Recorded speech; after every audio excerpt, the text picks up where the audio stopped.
Hello friends, today we are going to study Where the Mind is Without Fear, written by Rabindranath Tagore.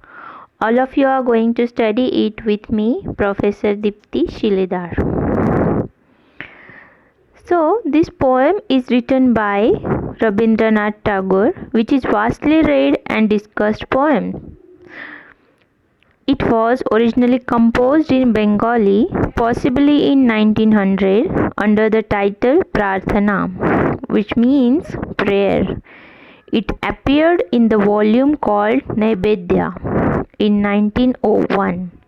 Later, in 1911, Tagore himself translated the Bengali poem into English, and that translation appeared as Poem 35 in his Nobel-winning anthology Gitanjali, which means Song Offerings, which was published by the Indian Society, London in 1912. So, when the poem was written, India was under the British rule and people were eagerly waiting to get their freedom from British rule. The poem is written in the form of a prayer to the God, the Almighty, for a true freedom for his country, and thus Tagore reveals his own concept of freedom throughout the poem, where the mind is without fear.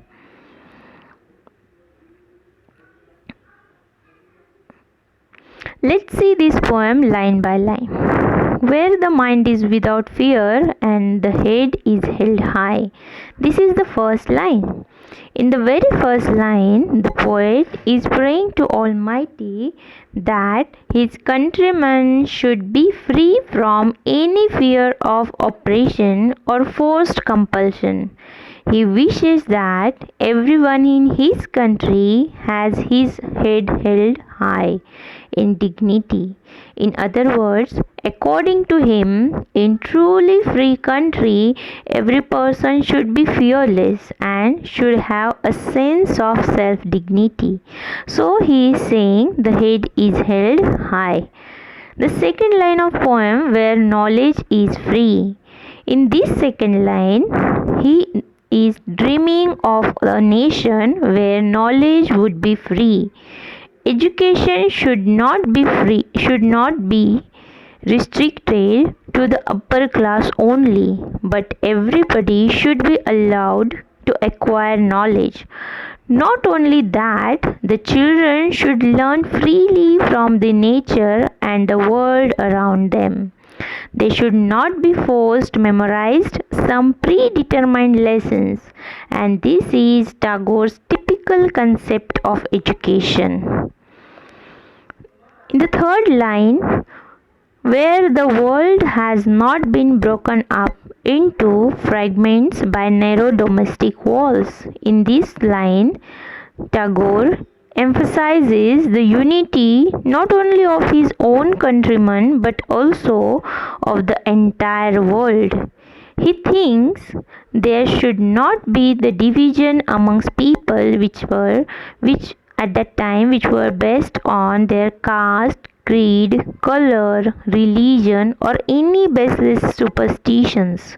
In the other line, in other words, prejudices and superstition should not divide the people into groups and break them from getting united. So here he is saying that there should not be any domestic wars. In this line, where words come out from the depth of truth, Tagore wants his nation where people are truthful. They should not be superficial, and words should come out from the depth of truth, from their hearts. So here he wants his countrymen to be truthful. In the next line, see where tireless starving stretches its arms towards perfection. In this sixth line, the poet wants everyone to work hard to reach their goals and in the long run to reach perfection. He thinks they should not be tired by working. People should not be lazy and ignoring their work. So each one of us must be responsible to get the work done perfectly. In the next line, that is the seventh line, where the clear stream of reason has not lost its way into the dreary desert sand of dead habit.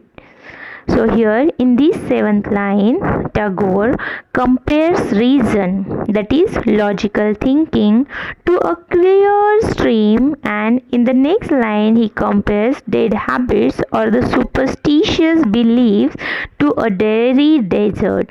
Dreary desert, which is where we may get lost. So he wants the stream of reason not to lose its way into the desert of prejudices. In short, people's thoughts should be monitored by the rational thinking, not by superstition. Logic should rule over old baseless beliefs. So he is willing that each countryman need to be free from all superstitions. So rather than having the superstitious or prejudiced minds, we need to have clear stream of reason. We need to think critically. See in this next line, where the mind is led forward by thee into ever widening thought and action. In these second last two lines, 9th and 10th, the poet is willing his countrymen to be progressive and broad-minded. So each person need to have open-mindedness. We need to accept the change. He wants that their minds should be led forward to ever-widening thought and action, and by the Almighty. In short, we should be open-minded and do something unusual or extraordinary by overcoming the narrowness of our mind. So we need to think freely. We need to have open mindset which will accept the new terms and new conventions. So in the last line, he is praying to God, see, into that haven of freedom, my Father led my country away. So, in this line, the poet is referring God as my Father. So, in this line, he is eagerly asking that if my nation is going to have this kind of changes, then this country, India, will be equal to heaven. So in this final line, the poet is addressing God as a father, and he asks him to awaken his country into such a haven of freedom where the above conditions meet, the conditions which we have just discussed. To make it clear, the poet prays to Almighty, that is my Father, to raise or lift, means to awake his country to such heights where freedom would be realized at its best, a haven of freedom. In turn, he is actually praying that God awakens his countrymen so that they come out from the darkness of ignorance, prejudices, disunity, and all other evils. So finally, the poem and the poet's message is very clear.